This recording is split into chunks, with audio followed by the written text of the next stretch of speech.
लाल किले के पास हुई उस शाम की गूंज अब भी दिल्ली की हवा में तैर रही है। सोमवार शाम करीब 6:50 पर मेट्रो स्टेशन के गेट नंबर 1 के पास एक I-20 कार विस्फोट से उड़ी और कुछ ही सेकंड में पूरा इलाका दहशत में डूब गया। लोगों को ये लगा कि ये हादसा है, लेकिन जांच ने परत दर परत जो उजागर किया उसने साफ कर दिया कि ये एक अधूरी आतंकी साजिश का नतीजा था, जिसे हताशा में अंजाम दिया गया। जम्मू कश्मीर पुलिस और केंद्र सुरक्षा एजेंसियों के अनुसार लाल किले के पास हुआ ब्लास्ट आतंकियों के असली इरादे का हिस्सा नहीं था। दरअसल फरीदाबाद और जम्मू कश्मीर में पकड़े गए आतंकियों की गिरफ्तारी और करीब 3000 किलो विस्फोटक बरामद होने के बाद पूरा नेटवर्क ध्वस्त हो चुका था। यही वजह है कि डॉक्टर उमर मोहम्मद ने आखिरी कोशिश के तौर पर इस विस्फोट को अंजाम दिया।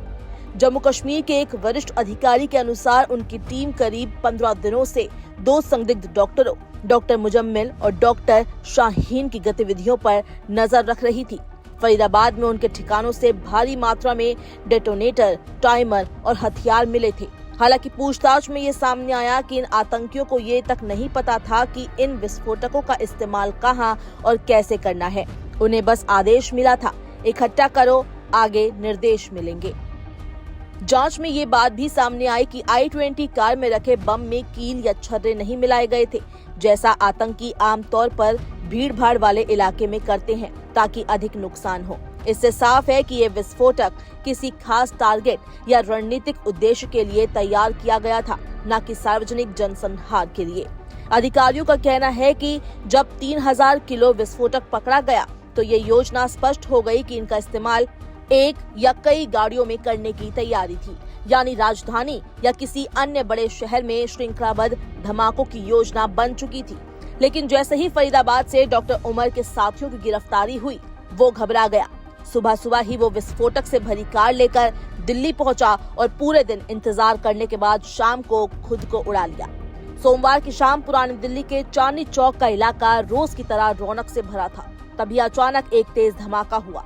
लाल किला मेट्रो स्टेशन के पास एक I-20 कार हवा में उछली। धुएं और आग के बीच लोग भागने लगे। 9 लोगों की मौके पर मौत हो गई, जबकि 20 से ज्यादा लोग घायल हुए। आसपास खड़ी कई गाड़ियों में भी आग लग गई। मामले की जांच अब राष्ट्रीय जांच एजेंसी NIA को सौंप दी गई है। गृह मंत्री अमित शाह ने अगले ही दिन अपने आवास पर उच्च स्तरीय बैठक बुलाई और निर्देश दिया कि हर साजिशकर्ता को ढूंढा जाए, किसी को छोड़ा न जाए। प्रधानमंत्री नरेंद्र मोदी ने भी घटना पर गहरा शोक जताया। उन्होंने कहा, ये हमला देश की आत्मा पर प्रहार है, दोषियों को कड़ी से कड़ी सजा मिलेगी। इस पूरे मामले में जांच एजेंसियों को अब एक नया एंगल मिला है, टेरर डॉक्टर नेटवर्क। फरीदाबाद और लखनऊ से लेकर पुलवामा तक जुड़ी इस साजिश में कई नाम सामने आए। Doctor Umar Mohammad, doctor Muzammil Shakir, doctor Shaheen Shahid, doctor Sajjad और डॉक्टर आदिल अहमद। सूत्रों के मुताबिक इस नेटवर्क का सिरा पाकिस्तान के आतंकी संगठन जैश-ए-मोहम्मद तक जाता है, जिसकी महिला विंग की प्रमुख मसूद अजहर की बहन है। कहा जा रहा है कि ये हमला जितना भयानक था उतना ही अधूरा भी, क्योंकि जो योजना रची गई थी वो पूरी नहीं हो पाई। अगर 3000 किलो विस्फोटक समय पर बरामद ना होता तो दिल्ली और देश को किसी बहुत बड़ी त्रासदी का सामना करना पड़ सकता था।